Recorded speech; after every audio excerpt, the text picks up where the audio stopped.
Tere! Mina olen Triin. Alustame 3. videot Elva ujula teemal. Tänane video on natuke salapärane. Tulge minuga! Nii, nüüd olemegi Tartu HLÜ ruumides. Ja siin toimub täna Tartu HLÜ nõukogu videokonverents.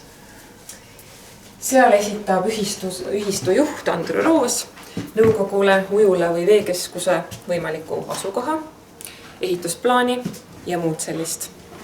Ühesõnaga, käiakse välja algidee, mida edaspidi arutama hakatakse. See koosolek on kinnine, mis tähendab, et teisi inimesi siia ei lubata. Meie aga läheme vaatame, kas me siin sisse piiludes midagi siiski natuke teada saame, millest siin räägitakse. No nii, need on siin täna meie punktid. Loodan, et on hästi näha ja et on ka hästi kuulda.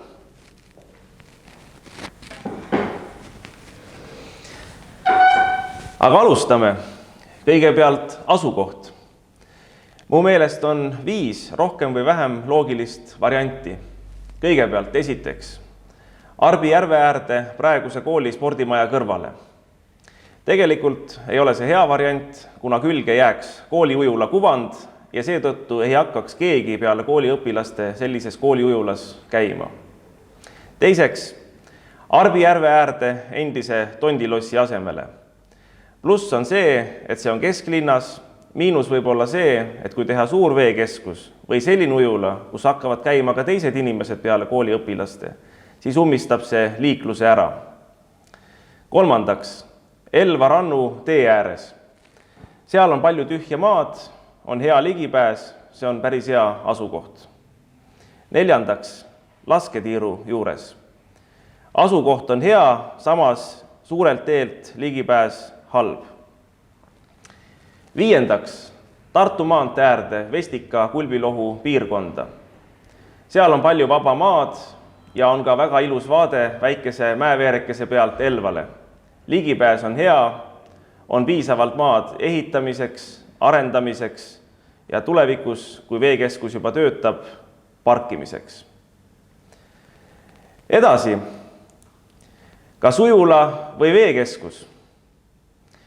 Kõigepealt tuleb öelda seda, et ei ole mõtet teha pisikest ujulat, seda planeeritavat või väidetavalt planeeritavat 4x25 meetrit.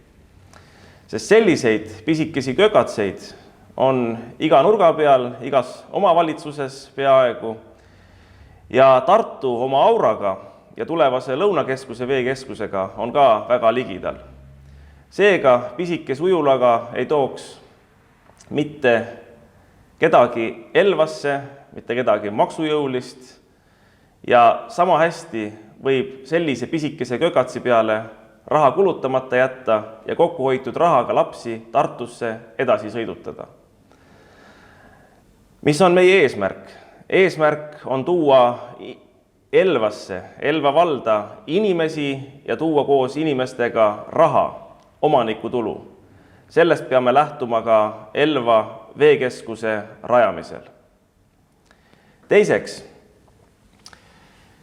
kui teha veekeskus ja arvestada, et üks finantseerija on Elva vald ühes oma eelarveliste ja valla staatusest tulenevate riiklike ja Euroopa Liidu toetusvõimalustega, siis tuleb meil sihtida ikkagi suure 50-meetriste radadega veekeskuse poole.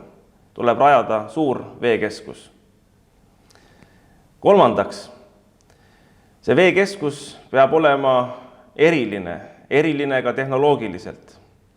Tuleb kavandada kloorivaba bassein, vett puhastada aereerides ja või siis soolaga või muul kaasaegsel ja tervislikul moel, mis on saadav selleks hetkeks, kui me ehituseelarve lukku lööme ja ehitama asume. Neljandaks, veekeskuses peaks kindlasti olema ujula, spordisaalid, näiteks tennis, squash, saunad, sealhulgas aurusaun, restoran. Koolilastele ja teistele gruppidele tuleb broneerida kindlad ajad. Finantseerimise pool. Kuidas seda teha? Kindlasti on mõistlik teha ühistuliselt, aga algatajaks peab olema Elva vald kui juriidiline isik, mis omalt poolt viib, pange nüüd tähele, bürokraatia ja asjatu rahakulu vabalt läbi planeerimise ja projekteerimise, paneb paika ühise finantseerimise põhipunktid ja eelarve. See on kogu selle asja alus ja eeldus. Teiseks, kui planeering, projekt ja eelarve on olemas, saavad kõik Elva valla elanikud otsustada ujula rahastamisel osalemise ja ka igaüks eraldi oma osalemise suuruse. Ma arvan, et mõistlik oleks osaluse suurused määrata 1 eurost kuni siis selleni välja, et vajalik eelarve kokku saadakse. Edasi, mis on Elva vallavalitsuse osa? Elva vallavalitsuse osa on siinjuures leida veekeskuse ühisprojektile riiklikke ja Euroopa Liidu toetusi. Seesama valla staatusest tulenev ülesanne. Samuti tuleb leida toetusvõimalused ja tagatisvõimalused KredExist, maaelu edendamise sihtasutusest ja ettevõtluse arendamise sihtasutusest.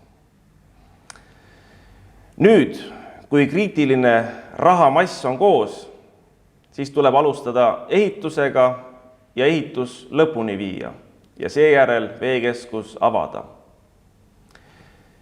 Kuna tegemist on valla ja vallarahva ühisprojektiga, siis jäme ots peab igal juhul jääma Elva vallavolikogu kui Elva rahvaesinduse kätte. Ja seda ka pärast veekeskuse valmimist ja avamist selle tegevuse korraldamisel ja tekkiva tulu jagamisel. Tekkiv tulu tuleb jagada vastavalt veekeskuse planeerimise ja eelarve paikapanemise käigus tekkivatele otstarbekohastele ja eesmärgipärastele põhimõtetele. Ja volikogu peab siin olema see garant, kes tagab, et nendest põhimõtetest peetakse punkt punkti pealt kinni. Kõige selle teostamiseks, austatud Tartu Ujulaühistu nõukogu, on mul vaja teie nõusolekut, et pöörduda Elva vallarahva poole järgmiste sõnadega. Hea vallarahvas, meil on selle kõige teostamiseks vaja valimisvõitu. Ja kes on see meie? See meie on Elva vallarahvas, kes peab valima ja usaldama Elva vallavolikogu. Meil tuleb murda bürokraatia diktatuur ja meil tuleb jalaga anda kolklikule mõtteviisile. Vaja on värskete peadega tegijaid. Nii, idee on välja käidud ja nüüd tuleb edasine arutelu. Kui teil, head inimesed, on mõtteid, kommentaare, ettepanekuid, küsimusi, siis palun kirjutage need selle video alla kommentaaridesse. Seda muidugi juhul, kui Elva kangelaslikud valitsejad ka seda videot usinasti kustutama ei hakka. Vaadake meid jälle ja kohtumiseni!